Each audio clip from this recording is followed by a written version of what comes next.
Europe 1, Christophe Ondelatte. Résumé de l'épisode précédent. Après avoir passé la guerre dans le sud de la France, au Raillol près de Toulon, les Chirac reviennent à Paris. Et le jeune Chirac passe son bac et pour fêter ça, il s'embarque sur un bateau pour l'Algérie où il perd son pucelage dans un bordel de la Casbah d'Alger. Et à son retour en métropole, il s'inscrit à Sciences Po où il fait la connaissance de Bernadette Chaudron de Courcelles. Et puis à l'été 1953, il part en voyage aux États-Unis.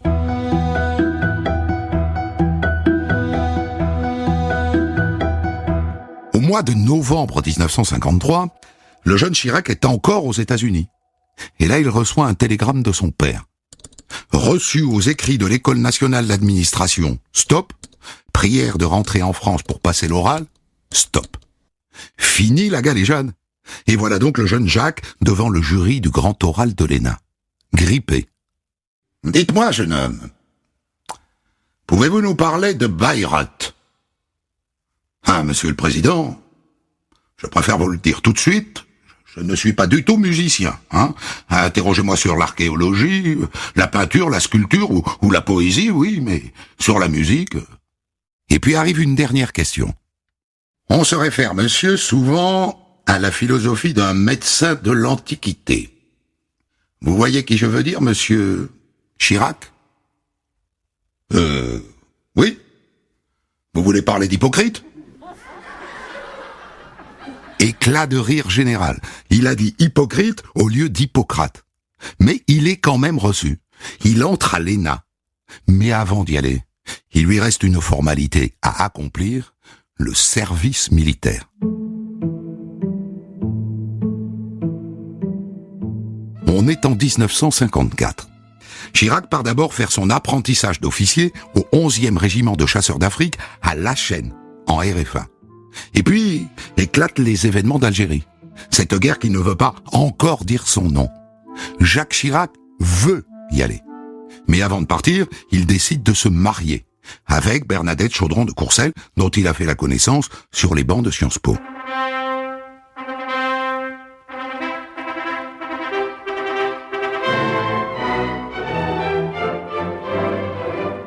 Les épousailles ont lieu à l'église Sainte-Clotilde de Paris le 16 mars 1956. Et après, pas de lune de miel, hein. Il faut partir pour l'Algérie. Sauf qu'au dernier moment, changement de cap, comme le jeune Chirac parle russe, on l'affecte à l'état-major français à Berlin. Il est abasourdi. Il va voir son colonel. Mon colonel, en temps de guerre, je ne peux pas accepter un poste aussi confortable et protégé. Je me permets d'insister. Je veux partir en Algérie. Tu veux partir en Algérie? Eh bien d'accord. Tu pars. Et donc, Jacques Chirac débarque à Oran le 13 avril 1956. Il est officier. Il prend donc la tête d'un peloton de 23 hommes. Et il part à Soul El Arba, en pleine montagne, près de la frontière marocaine, avec pour mission de protéger les habitants. Et donc ils patrouillent la nuit, ils protègent les moissons, ils ouvrent des routes, ils escortent le ravitaillement, ils fouillent des grottes et ils arrêtent des suspects qu'ils ramènent à leur cantonnement.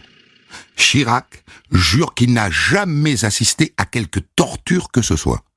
Mais il ajoute, ça ne veut pas dire que de telles pratiques n'aient pas existé.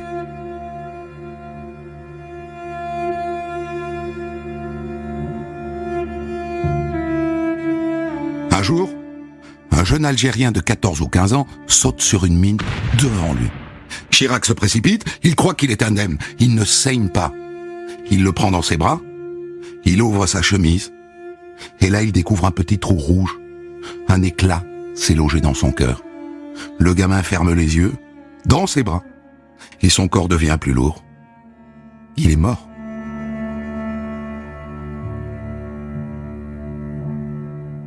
Quand Chirac quitte l'Algérie et rentre à Paris après son service, on est en 1957. La 4e République vit ses derniers mois. Et elle ne lui fait pas beaucoup envie. Au fond de lui, s'il s'écoutait, il y retournerait. Il repartirait dans le Djebel. Mais il n'est pas le seul à décider. Il y a Bernadette. Et puis il y a l'ENA.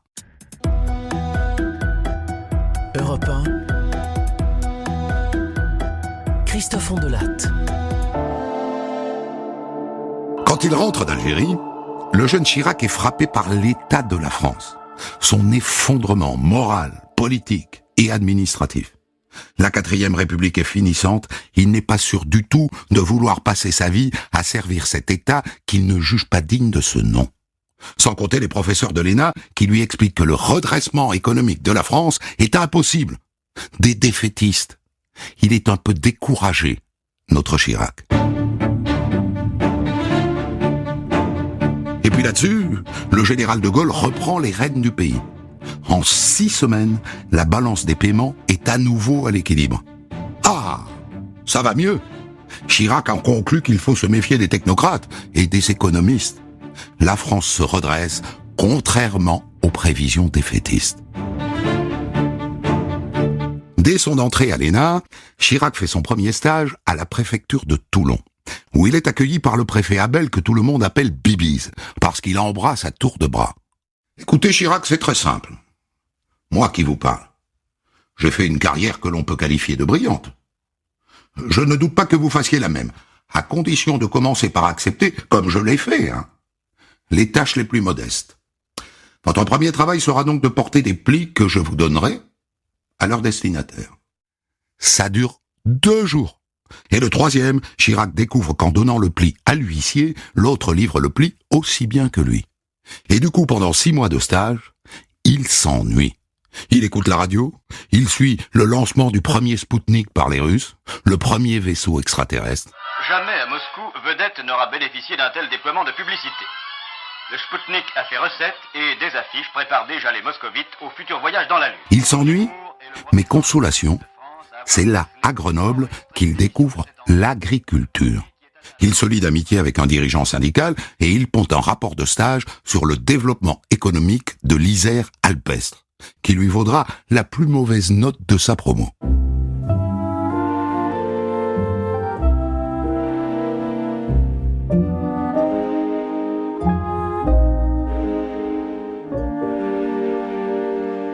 Son stage à la préfecture ne lui a pas plu du tout. Et il n'a plus du tout envie d'être fonctionnaire. Quand il rentre à Paris, il ne pense qu'à une seule chose, se réengager dans l'armée. Mais il y a Bernadette. Bon, enfin non.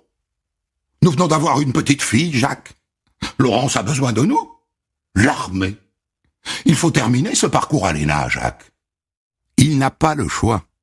Et pourtant, quand il arrive à l'ENA, début 1958, à la manière, dit-il, d'une boule qui rase les quilles, il trouve l'atmosphère étouffante. L'esprit de compétition, la lutte au couteau pour sortir les premiers, ceux qui arrachent les pages des livres à la bibliothèque pour ne pas que les autres les trouvent. Bon, il se secoue un peu, et il sort de l'ENA au 16e rang, ce qui lui permet d'avoir accès à la Cour des comptes.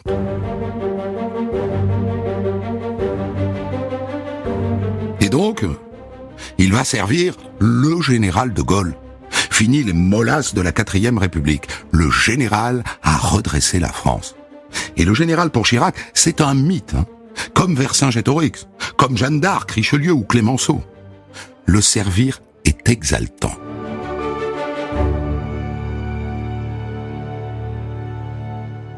Il voulait retourner en Algérie, eh bien il y retourne. En juin 1959, les élèves de sa promo de l'ENA sont envoyés à Alger en renfort administratif. Lui, normalement, n'est pas obligé d'y aller. Il a déjà fait son service là-bas, c'est suffisant. Mais il y va, bien sûr. Et cette fois, il embarque Bernadette et la petite Laurence. Il est nommé directeur de cabinet du directeur de l'agriculture à Alger.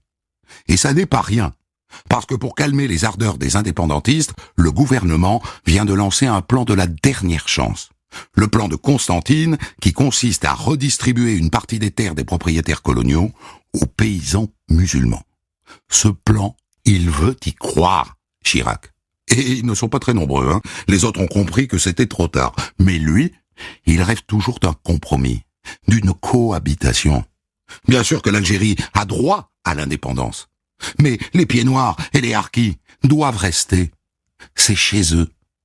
Et il sera déchiré, Chirac, sur la fin de la guerre d'Algérie. La raison lui commandera d'approuver le choix du général de Gaulle, l'indépendance. Mais sentimentalement, Chirac restera Algérie française.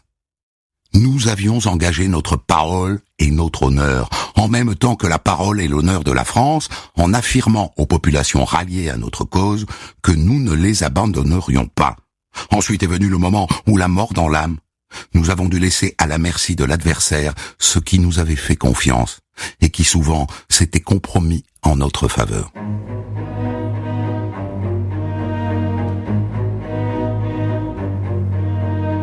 La mission de renfort administratif en Algérie est terminée, et en avril 1960, Jacques Chirac, Bernadette et la petite Laurence rentrent à Paris. À 28 ans, le jeune énarque se retrouve auditeur à la Cour des comptes, où il se morfond pendant 2 ans. Et puis on lui propose la direction de Total au Canada. Sa mère va alors voir Bernadette. « Le Canada, Bernadette? Mais quelle est cette folie? Il doit rester en France, enfin. Débrouillez-vous pour qu'il reste en France. » Il dit qu'il y serait allé quand même. Mais pile à ce moment-là tombe une autre proposition beaucoup plus alléchante. Entrer au secrétariat général du gouvernement, au cœur du pouvoir, à l'ombre du général de Gaulle. Mais surtout bientôt, de Georges Pompidou, qu'il admire tout autant que le général, et même un peu plus. Europe 1, Christophe Ondelatte. Au début, il assiste à des réunions, il rédige des comptes rendus, et puis assez vite, il entre au cabinet du Premier ministre, au rang le plus modeste, de chargé de mission, en charge de l'aéronautique et de l'aménagement du territoire. Et un soir de décembre 1962, vers 18h, on le présente au Premier ministre du général de Gaulle, Georges Pompidou. Le bureau est à peine éclairé, Pompidou est plongé dans ses parapheurs. « Monsieur le Premier ministre, je voulais vous présenter Jacques Chirac. C'est un nouveau membre de votre cabinet. Il vient de la Cour des comptes. Il est très bon. J'espère bien qu'il est bon. S'il n'était pas très bon, vous ne l'auriez pas pris, n'est-ce pas? Ce sera tout pour aujourd'hui. Et de toute façon, Chirac le dit, Pompidou est d'un naturel réservé, pudique même. Pas le genre à faire des confidences à ses collaborateurs, ni à nouer des liens intimes avec eux.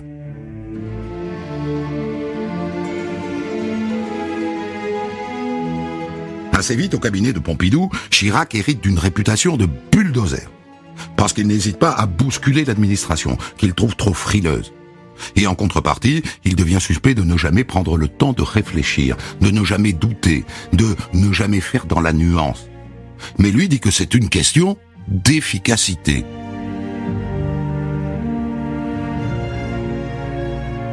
Et c'est donc là, au cabinet de Pompidou, que Jacques Chirac fait son apprentissage du pouvoir. À Matignon, à cette époque-là, l'homme fort du cabinet s'appelle Olivier Guichard. Il règne sur une confrérie de barons, dans laquelle il y a Michel Debré, Jacques Chaban-Delmas, Roger Frey et Jacques Foccart. Mais Chirac choisit de se placer dans l'ombre d'un autre, Pierre Juillet. Et il fait le bon choix. Car petit à petit, Pierre Juillet et son adjointe, Marie-France Garot, gagnent la confiance de Pompidou et éclipsent Guichard. Chirac a eu du nez.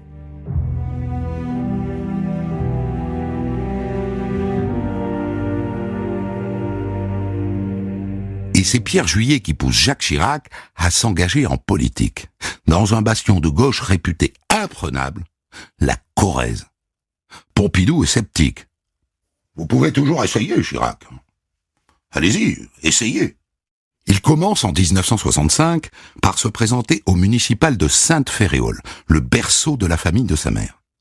Au début, il ne sait même pas qu'il est candidat. C'est le sous-préfet qui le lui apprend.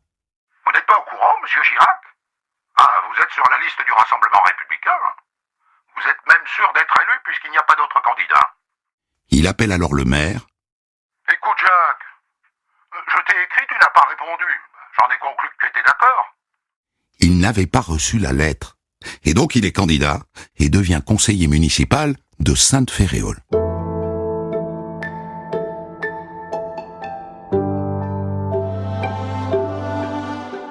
Deux ans plus tard, en vue des législatives de 1967, Pompidou l'envoie au combat, toujours en Corrèze, à Ussel. Et donc tous les vendredis, en fin d'après-midi, Jacques Chirac quitte Matignon dans sa vieille Peugeot 403. Il roule une bonne partie de la nuit, Il arrive à Ussel à l'aube, il dort 2-3 heures dans un petit appartement HLM qu'il a loué près de la gare, et ensuite, le HLM se transforme en permanence de campagne. Les gens font la queue dans l'escalier pour lui demander des services. Il les reçoit un par un. Et ensuite, souvent accompagné de Bernadette, il va sur le terrain, maison par maison, ferme par ferme. Il s'arrête dans chaque bistrot. Et il fait campagne avec un petit dictaphone dans la poche. Dès qu'on lui fait une demande, il enregistre un message pour ne pas oublier de s'en occuper dès son retour à Paris. Et ça fait la différence forcément face aux élus sortants qui sont habitués à être réélus sans faire campagne.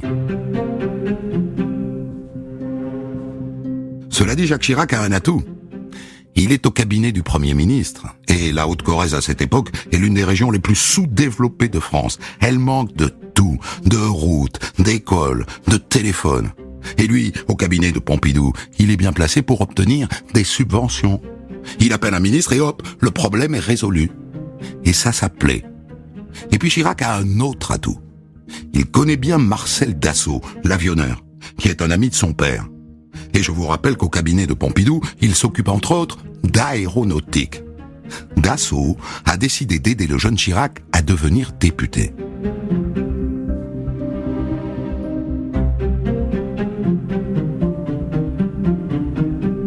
Et pour ça, il achète, tout simplement, un hebdomadaire local qui s'appelle L'Essor du Limousin.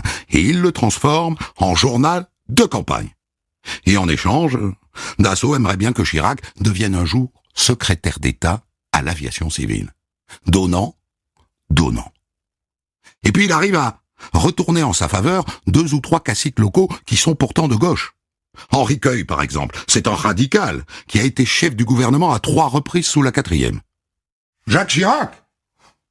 Voilà un jeune homme qui mériterait d'être radical. C'est un vrai caméléon. Il séduit aussi Charles Spinasse, qui n'est pourtant pas du tout du camp gaulliste. Il a créé la SFIO avec Léon Blum. Et pourtant, il soutient Chirac. Écoutez, j'ai reçu un grand jeune homme aux manières simples, aisées, directes. Il m'a exposé ce qu'il était, ce qu'il voulait. Il a les idées claires. Et je ferai tout ce qui est en mon pouvoir pour le mettre au service de la Corrèze et de la France.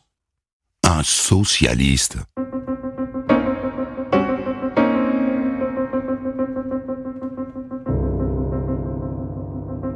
Mais sa grande chance, c'est d'avoir face à lui un socialiste parachuté, Robert Mitterrand, le frère de François, un industriel qui ne connaît rien au monde rural, et qui, quand il entre dans un bistrot, « Je voudrais un thé, s'il vous plaît. » Un thé, en Corrèze.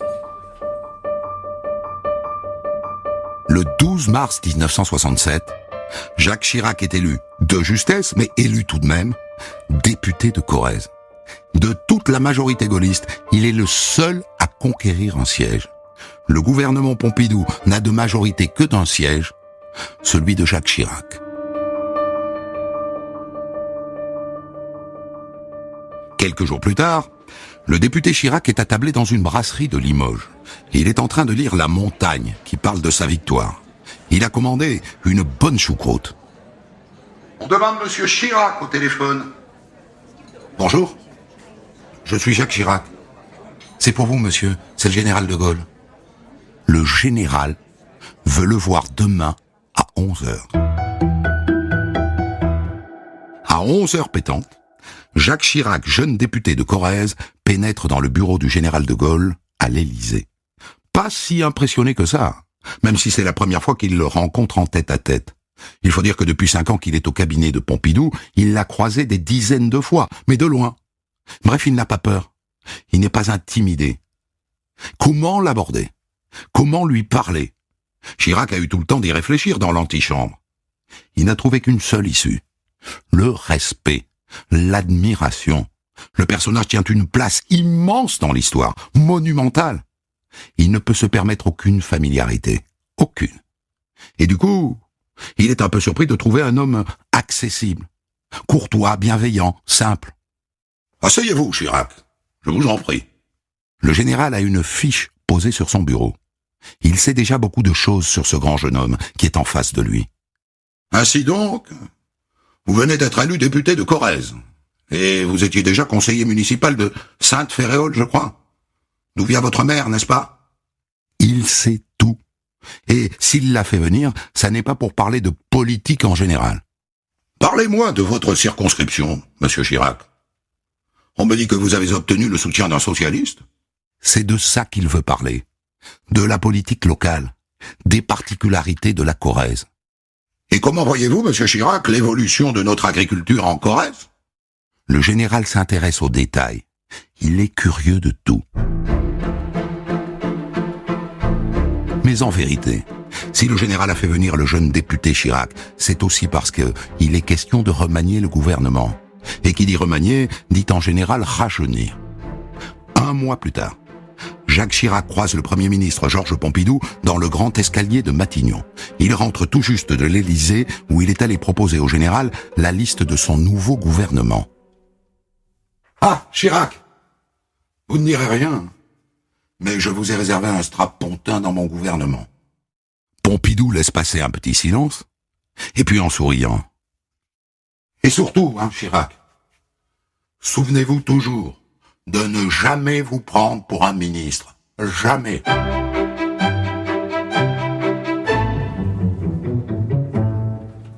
Et le 7 avril 1967, ministre d'État chargé des Affaires culturelles, Monsieur André Malraux. Ministre des Affaires étrangères, Monsieur Maurice Couve de Murville. Ministre des Armées, Monsieur Pierre Mesmer. Patience. Le Premier ministre l'a prévenu, ça n'est qu'un strapontin. Secrétaire d'État chargé des problèmes de l'emploi, Monsieur Jacques Chirac. Je vous remercie. Chirac est le dernier de la liste.